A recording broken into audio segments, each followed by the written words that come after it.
Father, let it pass from me. And I'm so glad he didn't call heaven's angels.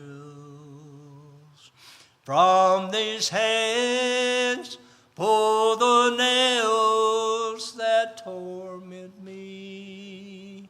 Oh, had it not been for a place called Mount Calvary, and had it not been for the old rugged cross, had it not been for a man called Jesus, then forever my soul would be lost. Then forever my soul would be lost.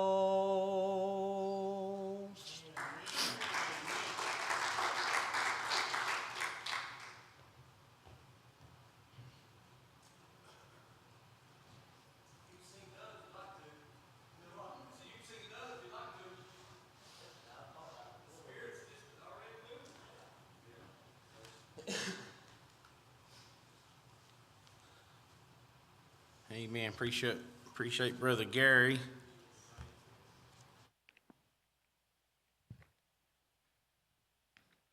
put in a lot of work and foundation for this church over many years.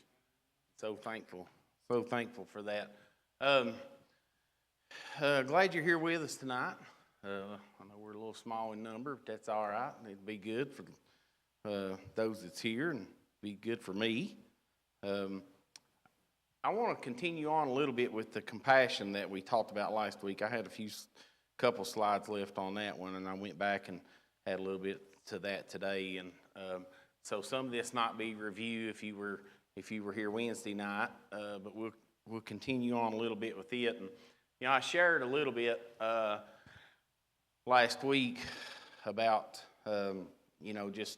just compassion, and it seems like the Lord maybe brought a lot of that to my heart a lot recently, just in having compassion towards others, and no matter what you may go through or what you may face, and there's somebody always going through something else that'll be worse. And I shared a little bit last week about a guy that works for me, one of my inspectors, and he's been battling cancer the last few years, and didn't get a good report last Wednesday, and I shared some of that, and I actually got to talk to him last Thursday. And so last Wednesday when I heard that, I prayed that the Lord would just open a door for me to be able to speak to him, to be able to talk to him, and share with him.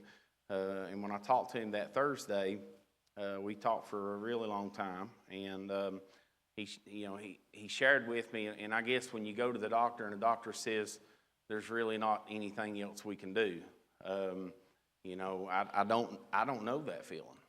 I don't.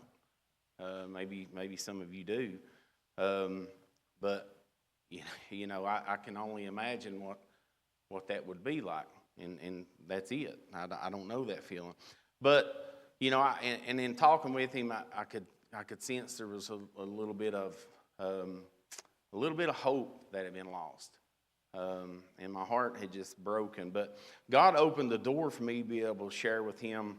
What he knew that Lauren had been sick when she was 1 and 2, but he didn't know the story about when she was 13, and so I was able to walk through that with him and share that with him. And I know another gentleman that we work with, a minister, had give him a book, and he'd been reading on it and talked about someone who'd been diagnosed with cancer, and 30 years later they were writing that book. So I'm glad that I serve a sovereign God that is in control of it all. That's the one thing that I can say I'm thankful for. So anyway, and I'm just going to spend just a minute here on the background. So, and then we talked a little bit about compassion, and I shared a little bit, last Thursday was mine and Chass's 27th anniversary, and I shared a lot about, how I just kind of went through the motions the first several years. TJ brought up a good point this morning in the marriage class, Sunday school class, that talking about, the first 7 years of marriage, it's kind of hot. And then, the year 14, it's cold. And then, hopefully it goes to warm, then it goes to cold, and then you hope it comes back to hot. That's so spot on. And I shared Wednesday night, this past Wednesday, how the first several years of my marriage, I just really went through the motions. And then honestly, about 12 years ago, is when I think God really started working on my heart on what kind of husband I was. What did I want my children to see? What did I want my daughters to see? That I want this kind of husband, the way my dad acts here, that's okay? Or do I want this kind of husband, that somebody like my dad that loves my mom with everything? If that makes sense. I hope I said that right. So, I really started looking at myself and asking the Lord to kind of help me with that, because I guess that's the master side, ain't it, Mom?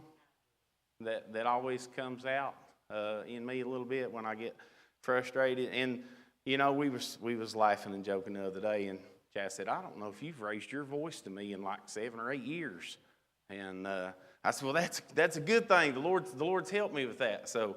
But anyway, I just talking about going through the motions, and that's kind of what led into that study Wednesday night. And I talked about the disciples and how they had become to a place that they were just going through the motions. As they were traveling with Jesus, they began to go through the motions, and that's exactly what we do a lot of times. In our walk, there's times that we're just on fire for God. Hey, open the doors. Let me in. Let me be there. And then there's other times that we just kind of ride through the motions, if that makes sense.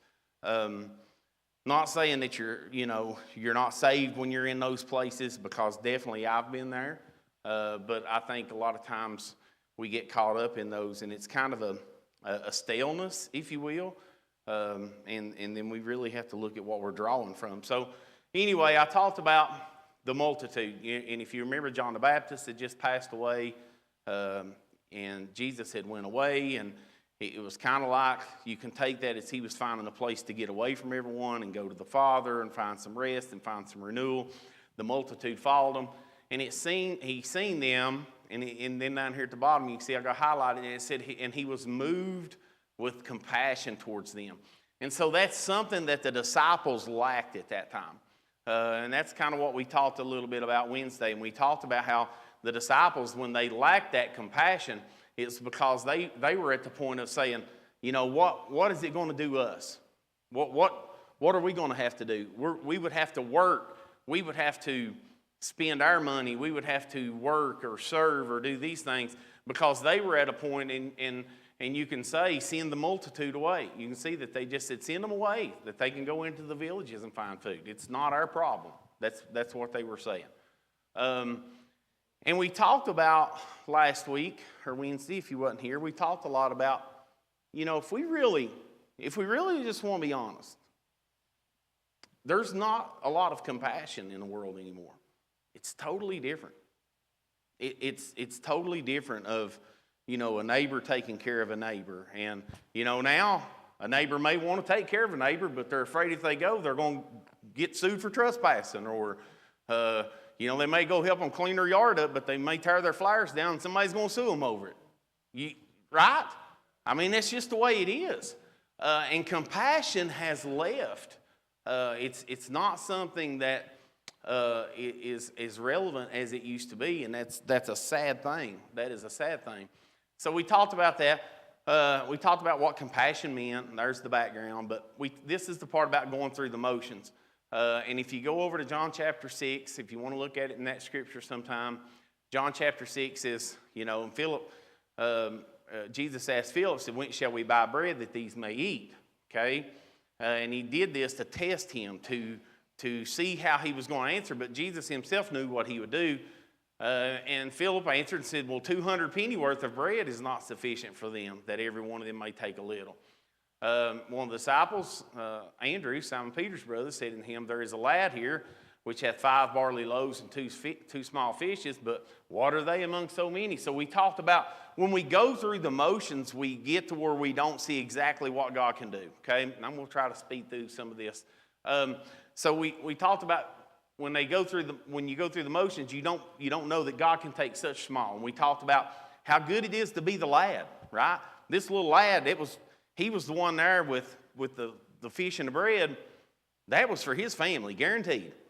You know, he's a young man, and you know, going back and looking at it now, this kind of hit my mind today. When you look at the word compassion, compassion is not pity. Okay? Compassion is not pity. Pity is an emotion. To have pity on someone, to have pity on something, to feel sorry for someone, that's just an emotion. Compassion will what? It'll have action. When you have compassion, it will have action. Okay? And Jesus, when it says that he had compassion on them, he not only seen these people, but the reason he had compassion is because he knew the situation that they were in. He knew there were non-believers there, right? And we talked about that a little bit last week. He knew that these people didn't have a whole lot to eat. He knew that they were struggling. He knew that they didn't have the money to go to town, to go into the villages to buy something to eat. That's why he asked Philip, you know, how are we going to let them go buy something to eat? So we talked about are you a Philip? God, you can't expect that from me. You know, how many times does God ask us to do something or how we're going to do something? And we respond with, you know, God, you can't expect that from me. And that's exactly pretty much what Philip said to him. He talked about Andrew. And Andrew said, you know, what are these 2 small fish and these 5 loaves? What are they among so many people? What good is this going to do? You know, how often does God bless us with something in our life? And we say, well, you know, that's not enough, Lord. What good does this little bit do? But we talked about trusting him to supply us with the tools. And then we talked about being the lad which was willing to give all he had. We talked about that serving others requires compassion. And he had the disciples, he had them make them sit down in the grass. The men sat down. There was 5,000 of them. He distributed to the disciples and the disciples to them that were set down. Okay, so the disciples had to have compassion to serve. Pastor mentioned something when we finished Wednesday night that really I thought was a great point to bring out of just how personal it was for those disciples to go around to each one of those groups to be able to look them in the eye, hand them the food, to see who they were serving, to, you know, and you know, it's not all commented in the scripture here in John chapter 9, but how many conversations were had that day? How many times did Peter walk up and hand somebody a piece of fish and some bread to their family? And, you know, and there's the man sitting in the group and he says, well, you know what? I just followed him because the rest of my family was here. I don't even like this Jesus, because I will promise you there were people there that didn't even want him around. I'm sure there was.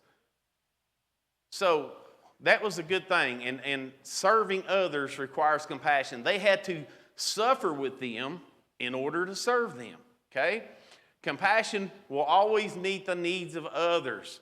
So verse 12 in John 6, it says, when they were filled, he said to his disciples, gather up the fragments that remain, that nothing be lost. So when they were filled,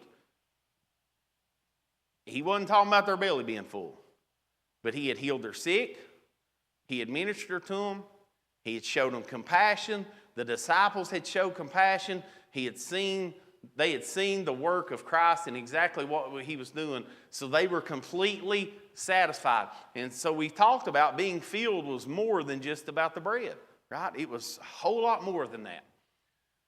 So we talked also about compassion requires commitment, okay? Now I'll slow down just a little bit here because we were getting close to the end here Wednesday.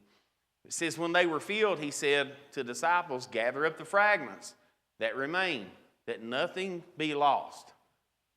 So I want to ask you this question. What did the disciples gain from any of this? Did they make any money? Nope. They didn't make any money. Did they become famous? Nope. They were already as famous as they were going to get walking around with Jesus. They had a rough life still ahead of them to do the ministry. And Jesus was always teaching them things. So what did they have to gain? The only thing they had to gain was to have a life that reflected Christ. That's the only thing they had to gain. And sometimes in the ministry, sometimes in our Christian walk, people look at, well, what will this gain me? What stature will this put me at? What will the church pay me to do this? Or what can I get to do this? But it's not about that, right? It's about commitment. It's about commitment. So they had to gather the fragments that remained, that nothing be lost. So there's another good point in that of Jesus saying, I don't want anything to go to waste. There's something else here. And so we know that they go and they gather all this stuff up. But the disciples, they had to give something up as well. Okay?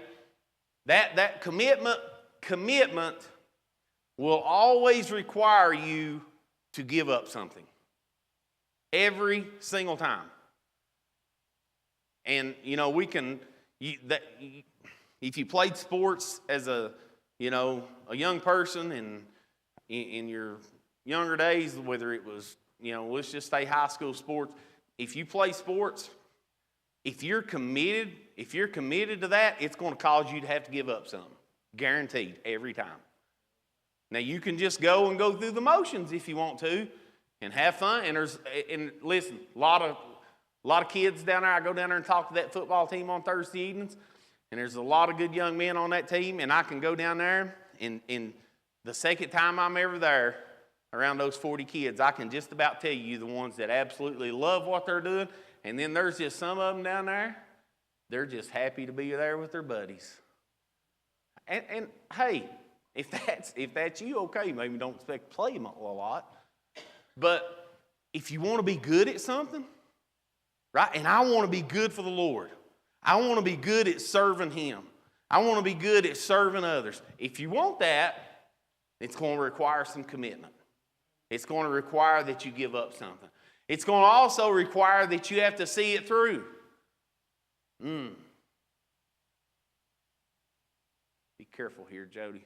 How many times have we seen people that they show up at the church and, hey, I want to get involved. I want to do this. Let me do this. Let me do this. And 3 months later, they're gone. They're gone. I'm not saying, okay, I didn't say they turned their back on the Lord and quit and they wasn't saved. I didn't say none of that. I just said sometimes if they're looking to gain something out of that, other than just their service for the Lord, it's never going to satisfy, it's never going to fulfill them, and out the road they'll go and look for the next one. That's just the way it is, okay? It requires us to see it through. What about this one? Jesus, He could have handed it out, and He could have picked it up. It's the same way with us. Let's look at Mount Olive Church for a minute. It's the same way with us as a church. Whether we go to the Christmas parade, when do they do them? In November? Is it November or December? I can't remember. Whether we go to Coburn, Norton, and Wise, whether we go do that and hand out hams and hand out fruit baskets and hand out clothes and hand out gift cards and just walk down the street and shake somebody's hand and say, hey, if you don't have a church, come to Mount Olive Church. We love you. We'd love to have you with us. Whether we do that or not, God's work's going to go on. Okay? He could have handed this food out and He could have picked it up. Whether we go do that or not. But I'm going to tell you something. He expects us to do those things. He wants us to do those things. Because that just helps spread the light. That just reflects Him when we do those. Okay? So Christ-like compassion leads to Christ. So it says they gathered up them together, they all done it. They filled 12 baskets with the fragments of the 5 barley loaves, which remained over and above unto them that had eaten. Then those men, which when they had seen the miracle that Jesus did, and I kind of look, I was reading that again today, and I thought, that's really not a miracle. We look at sometimes, and absolutely it is, okay? I'm not making light of it. Jesus took 2 fish and 5 pieces of bread and fed 5,000 men.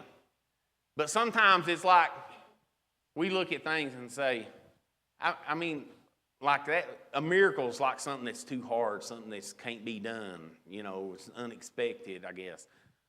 But should we ever be surprised at anything that God does?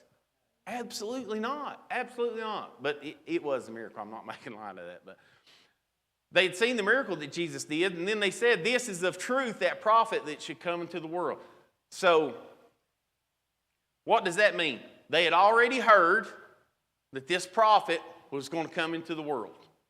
They had already heard about the Messiah. They had already heard about Christ. They had already heard about Jesus. But when they believed it? When they seen the work. When they seen the commitment, when they seen the compassion, when they seen the love, that's when they believed it. That's when it clicked. Right? You can tell somebody all you want. We're probably not going to run into many people in Wise County, Southwest Virginia. It doesn't matter what holler you go to. You're probably not going to run into somebody around this area that hasn't heard about Christ. Even though they may have never walked through a church door, you're not going to run across somebody in this area that hasn't heard about Christ. But they may have not have heard the preach word, right? They may, and then you can talk to them and you can minister to them or witness to them, and God starts moving, right? God begins to convict their heart. God begins to let them know that they need His Son for a Savior. And they may ride right on that line for just a little bit. And when that happens, one of two things is always going to happen. Either they're going to say, okay, Jesus, I need you in my life, and they're going to ask for forgiveness and want Christ to be Lord of their life. Or they're going to turn and go farther that way than they ever was before. One of two will always happen. But what happens when they see this? How many men sat down in that field that day, that 5,000, and said, I've heard about this man. I want to see for myself. I want to listen. They may have not heard him say too much, but they seen some action, right? They seen it. So that's what made them. It said, this is of a truth. When they had seen it, look, those men, when they had seen what Jesus did, they said, this is of a truth, that prophet that should come into the world. Compassion brings action, which is Christ-like compassion, which will lead to Christ, always, okay? So this is the slide we stopped on, and I kind of sped through it, but we talked about the characteristics of the disciples. We use the disciples a lot, and Pastor's been going through a lot of the parables, and they're always, you ever look, I don't know if you've ever paid attention a lot, but a lot of the parables, they come forth from Jesus just trying to teach the disciples. It was just about teaching them sometimes. There was other times that people would come up and question him, and he would use a parable.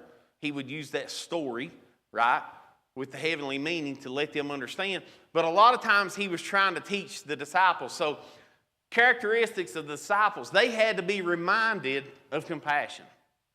When this went on, they had to be reminded. And why? I mean, look at the things that they had seen him do. And I know I may have mentioned that Wednesday, but, if you're out on the middle of a boat and you're in the middle of the storm and Jesus is in the back and he's asleep and you're scared to death, it's the worst hurricane you've ever seen, and you go wake him up and say, do you not care that we perish? And he says, y'all are killing me, Peter, James, y'all are killing me, boys. And he goes outside and he stands up on the boat and he says, peace be still. And the rain stops, the wind stops, the water's calm, and off they go to sailing. He walks to the back of the boat and goes back to sleep. If I seen that, I'm probably going to look at him a couple weeks later when 5,000 men sitting there and say, just do what you done with the wind. But they doubted. So they had to be reminded of compassion. They had seen him heal people, right? They had seen he healed their sick before this ever even started about feeding them. He healed their sick. They just seen him do that. But they were going through the motions. They were caught up with letting it be what it was going to be. And Jesus, it's you. You do it. We're just here. You tell us when we need to send them away, or you need to send them away. That's the way it was. They had to be willing to serve. Listen, we often compare Jesus of saying he knows what we feel. He wept, right? When he heard that Lazarus died, he wept. He knowed what it was like to be tempted. He knowed he was tempted without sin. He knowed what it was like to feel the hunger. He knowed what it was like to step on a stone barefooted. He knowed what it was like to be hot. He knowed what it was like to be cold. Listen, we look at that sometimes and we all believe that. We know that. Think about these disciples. They had to be willing. They were tired. They got tired. They was doing a lot of work. They were doing. They put a lot of miles in here with Christ. These guys were used to just being out here on a boat and dropping nets overside and dragging it back up and going and selling their fish. Some of them just sat at a table and collected people's money when they brought it. Got a little bit extra for their own self. These guys were doing a work and they would get tired, but they had to learn to be willing to serve again. They had to be willing to face obstacles, right? It was 5,000 men sitting in a field. It's going to be a pretty big area. 5,000, it's a pretty big area. It's a lot of work, right? As they go to handing this stuff out and they go to picking it back up. They had to be willing to work together, and we talked a little bit about that on Wednesday, so I won't stay on it. And then they had to be willing to see it through to the finish. So, and then here I'm going to add a little bit. I had a couple other slides, but and this one was on there. But so the disciples, if you think about this, every aspect of our lives should reflect Christ. Okay? The disciples, we look at them and think, man, everything they do should have reflected Christ. And out of this whole study, that sentence right there is probably the one that's hit me the hardest. Every aspect of our lives should reflect Christ. The light we share should be the likeness of Him. The light we share should be the likeness of Him. Okay? That's where I fail a lot of times. And I think I shared this last Wednesday, but, just a day or two before that or the week before, I had a very, very tense, heated conversation with somebody one day at work. And before we left that day, I'm riding up the road, and the guy's actually in the back of the truck with me, and I had my boss with me. It's a real good time to have one of those, ain't it? But, as the guy went to get out of the back of the truck, I looked at him. I said, listen, I want to tell you something before you go. And we'd been out looking at a mine site, and I said, if I crossed the line earlier, then I apologize. And if I offended you, I apologize. And I love you. I really do. I've known this man for 15, 20 years. And I said, I do. I love you. And it's, and when we go to leave, my boss looks at me and he says, you done good, JoJo. He just earlier, like 30 minutes before that, he patted me on the shoulder and said, you need to calm down, JoJo. But he said, you done good. And listen, and Chas could tell you, that night I was miserable. Sat in a chair that night, I was absolutely miserable. And he was fine. The guy, me and him are good. We've talked 3 or 4 times since, no issues. And sometimes things happen that way. But a lot of times, I started looking at my life, and listen, 6 months ago, this guy is calling me every single day, every single night. And he's going through a rough time in his marriage. His wife had left. And he's calling me every day and every night for me to help him Share scripture. Share, give him some hope. Give him, he needed somebody. Everything I've done 6 months ago or a year ago from every conversation, how much of it in 5 seconds, week 4 last, did I tear down? 5 seconds, boom, done.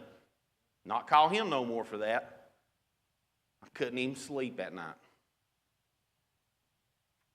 The light we share has to reflect the likeness of him. Now listen, that don't mean we're not going to get, the old man's going to come back up sometimes. We're going to get frustrated. There's times that we're going to say, and there's going to be some time or another you're going to have to apologize to somebody, okay? Let's clear the air right now. You're just like all the rest of us. Me and pastors had to apologize to each other before. And we're not blood, but I love him closer than any other person outside of my family. He's my little brother. But there's still times that we've said stuff that we've had to apologize for. But what I'm saying is when we've got to be careful, the disciples had to be careful that day on how their actions were perceived, because their work and the compassion, it wasn't reflecting Christ at the first of it. I'll tell you another one. I stand up here tonight, the rest of the night, and tell stories on myself. So, everybody in here knows how JoJo, this JoJo, not JoJo that sits back here. Everybody knows how old JoJo is at ball games, right? Or how I always was. So, this has been 3 years ago, I guess now. Isaiah's senior year, down here at Central, playing Gate City. It's always the heated game, right?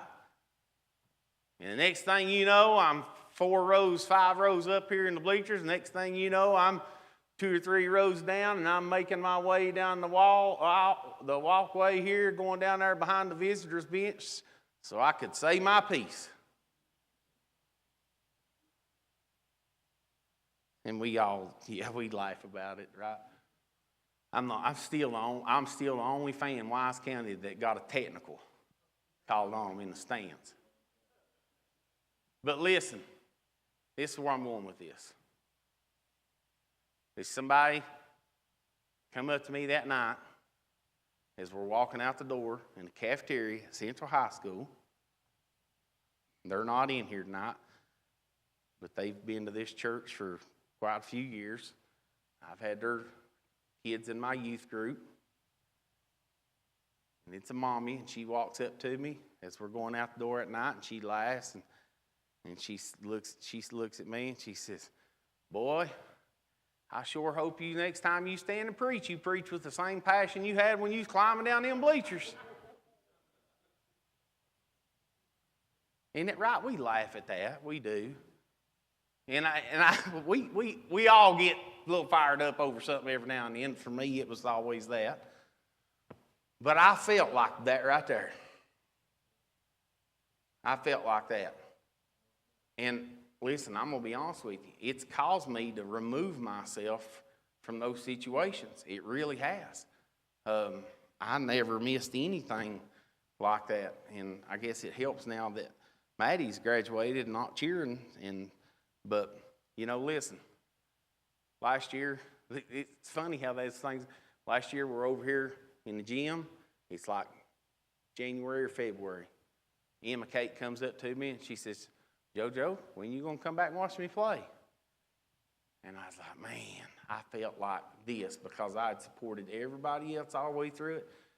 And so I go back. I said, "I tell you what, you all win tomorrow night and you're in the playoffs, I'll promise you I'll be there next week." So they do.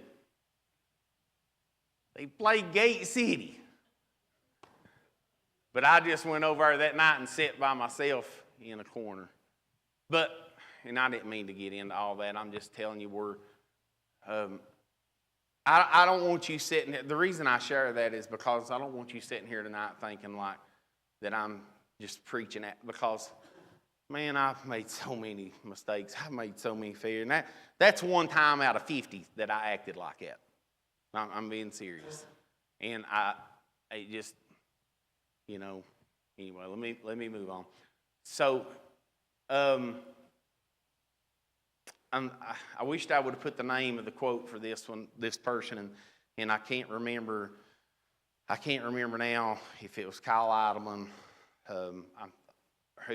but it's, to see ourselves fully in a mirror, we have to be close to it, right? If we're going to reflect the image of Christ in our life, we have to be able to look and see what we look like. Do I look like Christ? Is my life like Christ? So to see ourselves fully in a mirror, we have to be close to it. This is why Jesus always calls us to himself. What's he always say? Follow me, come to me, learn of me, right? One of our biggest scriptures that we hold on to is this, Matthew 11:28. Come unto me, right? Come unto me, all you that are that labor and are heavy laden. I will give you rest. Take my yoke upon you. Learn of me, right? So follow me, come to me, learn of me. It's all about the closer we can be with Jesus. He says when you do that, you'll find rest for your souls, right? Okay, so Hebrews chapter 12:1. I got a couple minutes here. I'm going to stop. But wherefore, seeing we also are compassed about with so great a cloud of witness, let us lay aside every weight. Kind of goes along with what Brother Tommy said this morning in talking about bondage. Anything that has got a hold of us or ties us down or we're subjected to. But here he says, lay aside every weight and the sin, right? That's a whole different thing in itself. Lay aside every weight and the sin, which does so easily beset us. And let us run with patience the race that is set before us. Looking unto Jesus, the author and finisher of our faith, who for the joy that was set before him endured the cross, despising the shame, and is set down at the right hand throne of God. So weights, things that add pressure, right? Things that make difficult, things that hinder. If you have ever lifted weights or you're into weights, right? The one thing weights when they're heavy and they're made to tear down. That's what when you look at guys that are into bodybuilding, that weights when they begin to do it, it begins to tear down and then it rebuilds. So it's heavy and it's things that add pressure. So look at the word beset, right? That means to trouble or to threaten. So let us lay aside every weight and sin which does so easily beset us or hinders us or gives us trouble, right? It threatens us. Run the race, which means quit being stationary. The disciples, the day Jesus had compassion, had quit running the race. They had became stationary. When we go through the motions, kind of sounds like an oxymoron, don't it? When we start to go through the motions, we become stationary. I hope that makes sense. When we begin to go through the motions, we become stationary. Because we ain't running the race then. We're just kind of easing along. We're just in the same place. So this is me, okay? The weight of self. Our own way. Philip said, it ain't about us, it ain't about them. Send them away. Send them away. We're going to go with you, Jesus, but you send them away. So compassion, right? When those men begin to work, the disciples, when they begin to serve, when they begin to hand out, when they begin to have conversations, when they go back to pick up, when they begin to do that, they took all focus off of self. Compassion takes focus off of self. When you have compassion, and I'm not saying pity, okay? Pity is an emotion, compassion is action. When we begin to have compassion, it will take the focus off of self. When the weight of self takes hold, and then it's all about our direction. And I thought the one person, when I think about direction, and I've preached on it a couple times, I always think about Lot. Lot had the absolute best of intentions. The absolute best of intentions.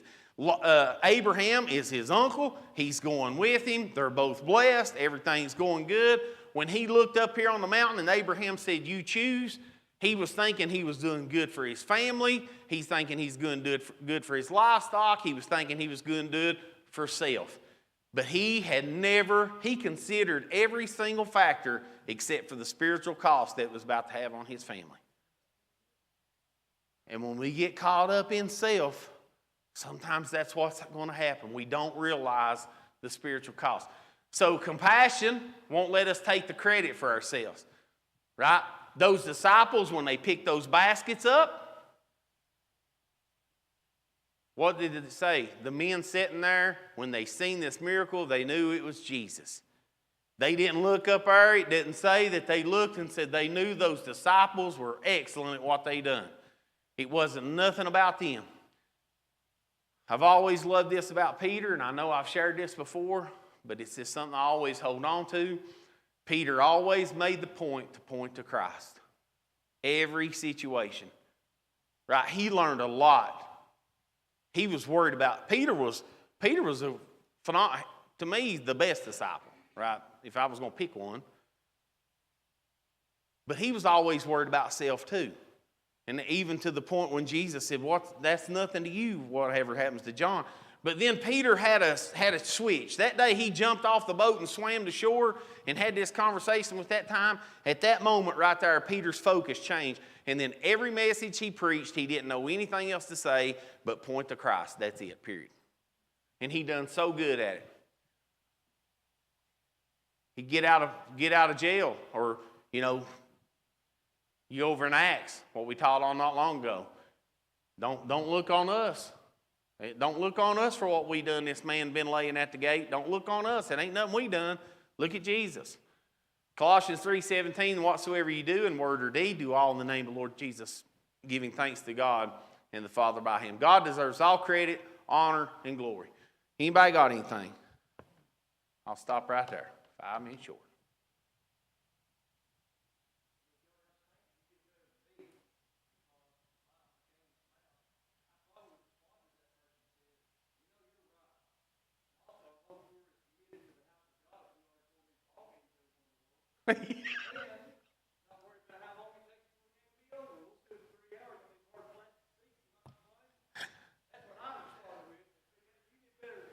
Well, I was just broken. Yeah, and that person meant, I don't even think they meant to hurt me, anything like that. They was kind of laughing when they said it, but it really made me think. I'll share one more story. So, another kind of ball game story, and I'm not going to give all the details, but Zach cut us off.